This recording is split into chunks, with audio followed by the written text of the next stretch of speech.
Hey guys, welcome to Surf and Show. I'm Noel Salas. Today's a special episode.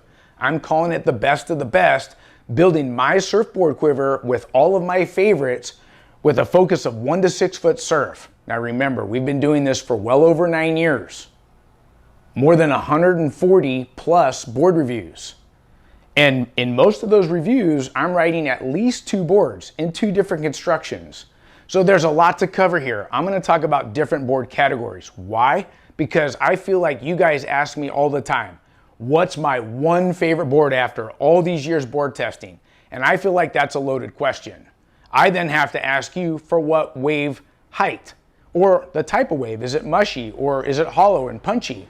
All that stuff matters. Now, going through my process of picking my 1 or 2 favorite in each board category, I will pick one, and that will hopefully help you know what I like best and why, and maybe it'll help you build your own quiver. This is gonna be fun. Sit back, get your favorite drink, enjoy the show.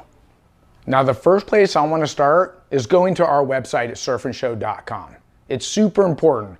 All the board categories are listed. Every board that we've ever reviewed is under the board brand, so you can find what you want quickly. You can also find out what all my favorites have been in every board category. So when I talk about a board category and I'm picking the best of the best in favorites, this is super important. I actually went to the website myself, looked at all my favorites, and started to think about each board in each category and how I actually picked one board as the winner. So let's start with the Groveler category. And for me, I want to identify the board shape, right? It's got this hybrid outline. And for me, they come in a shorter, wider, thicker package. How much shorter? They vary from 5'2" to 5'4". With it having that wider nose up here, shorter seems to be better for me more often than not, because they do have some liabilities where if I'm trying to drive it too hard off the front foot, it will catch in the nose area. Now, I also want to point out that they usually have a wider tail too. Remember, the whole point of this board category is to have that quick get up and go speed with the least amount of effort possible. So it has relatively low or flat rocker. And then tail shape really doesn't matter to me. So you have swallowtails. Here's the Machado Cado with a squash tail. So it's all about getting as much speed as possible and doing the performance maneuvers I want to do. And keeping it shorter fits in that tighter transition a little bit better for me. Now, picking my favorites. This Sub-Zero, I haven't even ridden it yet. This is a review that's coming. I'm just identifying the category. All of my favorites in every board category, those boards are long gone. So I'm gonna be picking boards that suit the category and then tell you which 2 I like the best. For the Groveler category, I really enjoy surfing the Gremlin and the White Tiger the best. So what makes those boards so unique and special for me is how quick they were, not only down the line, but how fast they got into the lip top to bottom, whether I was in the ocean or even like the White Tiger at Waco. So with them fitting in the pocket and doing the kind of turns they're doing with such low rocker, that's what impressed me the most. Now, if I have to choose one over the other, and I really hope this helps you guys, because these 2 Grovelers are a bit different. So they fit the category, but the White Tiger seems to have less overall rocker, and I feel like that one has more speed down the line with less effort. However, the Gremlin outperformed the White Tiger top to bottom in the pocket, and that's who I am as a surfer. So my favorite Groveler is the Gremlin by Pyzel. Now I want to talk about the fish category, and this could easily go into the Groveler category. Why? Similar board shape, roughly the same, shorter, wider, thicker package. This is the Pisces by Lost, and you can see it has that hybrid outline. It's I believe a 5'3" or 5'4", I haven't looked at it yet. And then it has a similar tail shape.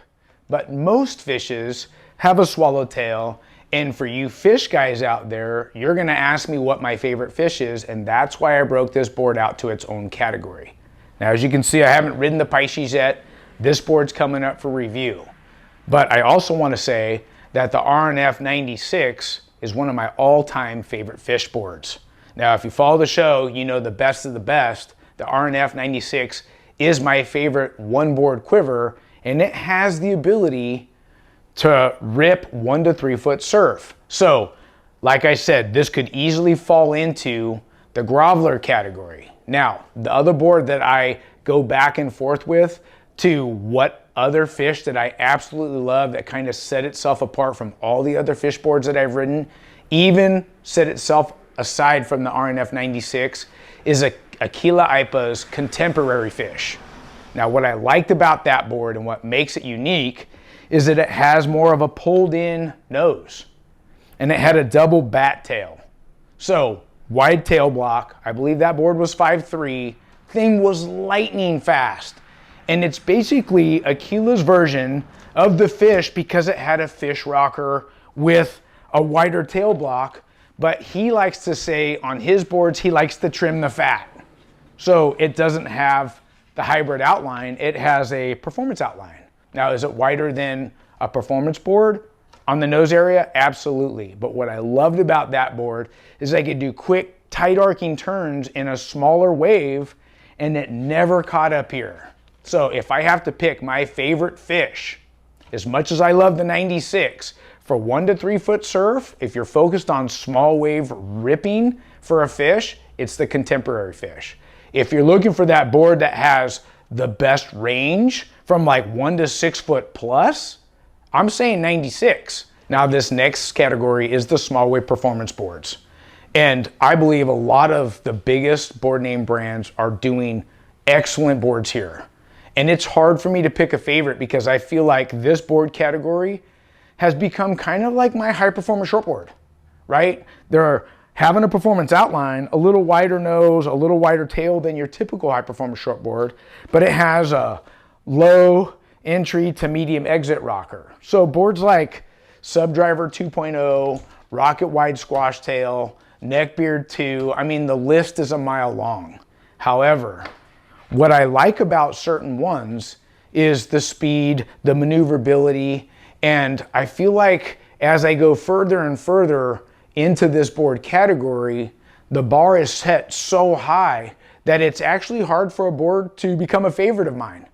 And because I'm always comparing it to some of the boards that I'm currently riding. And for me, I feel like I'm on small wave performance boards most of the time. Now, after going through all of my favorites, a couple ones that I chose to be my favorite really fall into a fin category too. That's twin plus trailer and quads. Why? Because they're faster than thrusters. And if I can get the speed, the maneuverability, and the pivot, I'm gonna choose a faster board every time. So a couple boards that made my 2 top list is the Storms Twin Turbo that I loved as a twin plus trailer, and then Aquila Ipa Modern Fish. Those 2 boards are carrying ridiculous speed. They're ultra sensitive and responsive. I could ride them both as twin fins. So there was an extra added benefit to taking out the stabilizer and even having more speed and keeping the board category super fun. So if I have to choose one that surfs more like a small wave performance board that I'm used to, twin plus trailer, I'm going Storms Twin Turbo. If I want a little bit more speed with a different feel with a double bat tail and carrying that speed, I'm going with the Modern Fish. If I could only choose one, guys, I'm going Storms Twin Turbo, but both boards are epic. Now I want to talk about the daily driver category. And for me, there's a lot of overlap between the daily driver and the small wave performance board. And it's really about what boards thrive in better waves. So from the board builder's perspective, I feel like they call daily drivers a step down from the high performance shortboard. And I still feel like that's a lot of wave overlap with the small wave performance board, but this actual category might have a little bit more rocker, maybe like a medium entry, a medium exit. This here's the Dumpster Diver 2. I've been riding it in XTR10 at Waco. This is a PU Poly. I'm still in the process of finishing this review. I just want to identify the category. You can see it still has the performance outline. I would imagine it's a little bit wider than maybe like the CI Pro 2. And I know that board has a bit more rocker compared to the Dumpster Diver 2, just to give us a good grid on what the daily driver is. Now, talking about daily drivers, could easily be my high performance shortboard living in Southern California or most places in the world. Even in the wave pools, these daily drivers go well because the rocker's right. Now, thinking about all the boards that I've done in 9.5 years that fit this category, 3 boards really stand out to me. I've got the Dominator 2 as a quad. It's silky smooth. I pushed it in overhead. The board felt great. The bigger the wave got, yeah, because it's an EPS epoxy build, it does get a little bit of chatter. However, I was so surprised at how good that board surfed, and I believe I was riding a stock 5.4, and how much flow and speed the board carried from turn to turn. I even rode it at Waco, and you guys always ask me, oh, is that just a good pool board? No, the boards I'm running in the pool and in the ocean, I believe it carries over. It speaks to both, equally the same. And the Dominator 2 worked great there. Another board that I really liked a lot was the Sharp Eye Inferno 72. That's an excellent daily driver, and it could easily be my high performance shortboard. I felt like it was quick, it was responsive, it was a good example of what fast and loose feels like. Now, there was a third board, and that was the Paizel Mini Ghost. Just the way they shrunk that board down, the squash tail felt great. I pushed that in overhead, and that actually felt like it had the most hold out of all 3 boards I'm talking about in this category. So if I'm gonna have to pick one, this is gonna be hard for me. If I'm picking one to be my daily / high performance shortboard, I'm going with the Mini Ghost squash tail.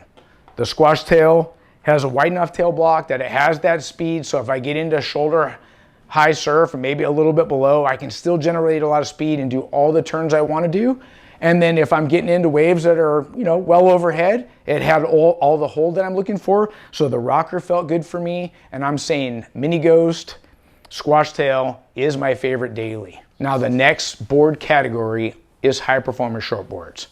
And this is a category I've been riding for a good portion of my whole life. And one of the things that separates the high performance shortboard from the daily driver and the small wave performance board is the nose is pulled in more, the tail's a bit more pulled in. We're surfing bigger waves. For me, I wouldn't pull out one of these unless the waves are overhead and the wave actually had some curve or a lot of power to it, because it has quite a bit more rocker. And these types of boards want to be on rail, and the more you push them rail to rail, the better they surf, the more drive and speed you can generate through turns. Now, 2 boards come to mind. I've got the Lost Driver 2.0 and the CI Fever. Both those boards have the quick get up and go speed, they paddle well, and they take the least amount of effort on rail for me to get that board up to speed. Now, the other thing about those 2 boards that was great for me is I like my boards a little bit on the shorter side. So if I remember correctly, both those reviews, I had stock 5.9s and then 2 custom 5.7. All 4 boards are in PU poly. I would only ride a PU poly on a high performance shortboard if I had my choice, just because you're surfing a wave with so much more energy and speed, and it's easier to engage the rail. Now, if I had to choose one over the other, with me, I felt like whether I was riding the 5.9 Driver 2.0 in smaller waves or the 5.7, that board was carrying the most speed, it was the most responsive, and it had excellent drive, and the Driver 2.0 is my favorite. Now, because I can ride it in 5.7, my adjusting my stance, going from a high performance shortboard like the Driver 2.0 to a daily driver or a small wave performance board, my adjusting time was minimal, so I could get right on the boards that I wanted to ride and feel like right where I left off with just a different feel from each board. So if I have to pick my favorite high performance shortboard, I'm saying Driver 2.0. Now the last board category is something I like in my quiver at all times. And I want to talk about twin fins and more like progressive boards that make me excited to surf. So twin fins over the years have become such a favorite of mine. The Rusty twin fin, I did the Deuce with Rusty, the Fish Beard, the Wing Twin by Aquila Ipa, These boards are so fun, and I'm talking 2 boxes. There's no room for like a stabilizer or anything. These are legitimate twin fins that are giving me performance turns. And I like it to have somewhat of a performance outline. So it's not a hybrid here, right? This is pulled in. It looks more like your small wave performance board or daily driver, but it's got twin fin speed, and the maneuverability and the lines it's drawing is a little bit different than you can draw with a twin plus trailer or thruster or even a quad. So it's got that speed. Now, if I had to pick one of my favorite in the twin fin board category, and I'm gonna take the Deuce out because that would be biased on my side. I got to design this board. Now, I'm talking about the different board brands that we've reviewed over the years. I'm gonna go with the Wing Twin and the Rusty Twin Fin. Those 2 boards offer so much performance and so much feel that it kind of drew me in deeper to loving twin fins. So much so that I wanted to design my own.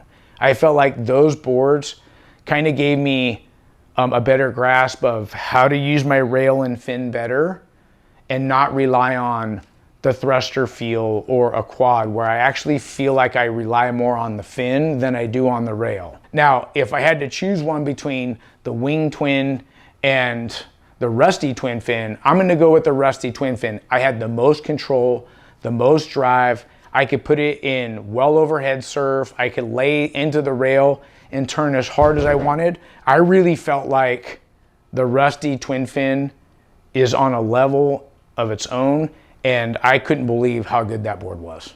Now, where I'm going next is building a dream quiver with some of the best shapers in the world. And my focus is still 1 to 6 foot surf and the same board categories. Now, my passion for twin fins is growing. So the first board in my dream quiver, I partnered with Rusty on the Deuce here. Now this has 2 boxes. It's a twin fin, and if you're a thruster guy like me, maybe you're dabbling in the twin plus trailer, you wanna draw some fresh lines and you wanna kick up a level of speed, but without sacrificing the performance, you guys gotta try the Rusty. It's next level fun. Now the second board in the Dream Quiver is already done. I partnered with Duke IPA. It's called the Supernova. This review drops in a week, and I'm stoked to be talking about this board category that I feel like needs a lot of attention. And we're being very specific on the wave range, head high and below, wave pools, East Coast mushy surf. You wanna do nice tight arcing turns. The speed on this particular board, whether it's top to bottom or down the line, it's addicting. And this is what makes this board category so unique. We're calling it the Performance Groveler category. Now, this board is 5'5" in length. It has really low entry and really low exit rocker. Duke would say it's like a performance fish rocker. So I wanna identify the category. You see that it has a pulled in nose. It has a little bit of a hip with a wider tail block. This board's all about speed, and because it has such a pronounced bump or hip, we're gonna break the water off and get that pivot and get into the lip real quick. When you have boards with this low a rocker, it takes a special type of design. This board took 2 years for Duke and I to nail. Now, Performance Groveler is a little bit different than the Groveler category I was talking about earlier. Most Grovelers come in a shorter, wider, thicker package. My Machado Cotto was 5'2". This board's 5'5". I've been listening to our community. Some of you guys out there are 6 foot tall, 6'2", and you're pretty thin. You're like 150, 160. And you tell me, how do I buy a Groveler and stretch it out with the hybrid outline? See, the longer those boards go with the hybrid nose, the more they catch up front. Now, I've ridden very few boards in this board category before because I feel like nobody's really focused on them. Everybody makes the small wave performance board, 2 to 6 foot surf. That's a pretty wide range, and there's a lot of overlap in wave range with the daily driver, even a high performance shortboard. So I really want to focus on getting performance turns done on a board that has a performance outline, but I want the kind of speed that I would expect out of a hybrid Groveler with the wider nose. Guys, this board, speed and maneuverability is addicting, and I don't care what type of wave you're putting in, it just needs to be about head high and below. Well guys, I hope you enjoyed today's episode on my best of the best surfboard quiver, and a special shout out thanks to all the board builders for sending in boards for review. I also want to say congratulations to each board builder that won my favorite board in each category. I'm stoked to say board number 3 in the Dream Quiver is in the works. I'm working with a big name shaper out of Australia. You're not going to want to miss it. So subscribe, ring the bell, and give us a thumbs up if you like our content. Until next time, we'll see you in the water. Bye-bye.